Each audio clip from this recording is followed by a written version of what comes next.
Pastor, akong pangutana unsay but ipasabot ani sa Genesis 9:3.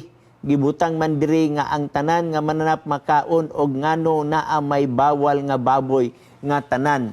Actually, igsoon ka mo, kabasag kag word nga tanan igsoon, imong tan-awon ang context. Ang context igsoon naa sa immediate context o naa sa gitawag natong larger context.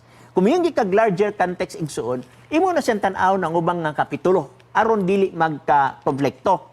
So ang word nga tanan igsoon nag-refer dito sa gitugot. Pero miyong gikaog nga tanan unya gi-refer sa wala na itugot lahi na sa nga istorya aton tan-awon igsoon.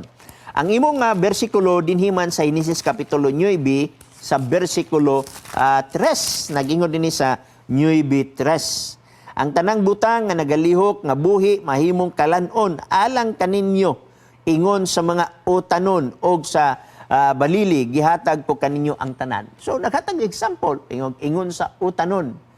Simpre, naglihok na ang utan, kaya nga naman, gatubo, baya na siya. Okay? Now, kung tanan na to ang larger context igsoon, atong masabot igsoon nga, ni ay mga punto dinhi nga dili sad ipakaon sa Ginoo. 9:3 man eh. So, sa ato pa, atong tanaw ng before nga bersikulo ni Ana.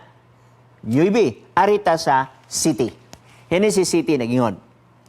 Sa tanan nga mananap, nga mahinlo, kumaha ka og pinagpito ang laki og ang iyang bayi. Og ang mananap nga mahugaw, tinagurha laki og iyang bayi.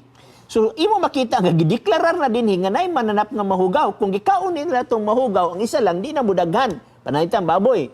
Pares man siya, bayig laki, kay duha man.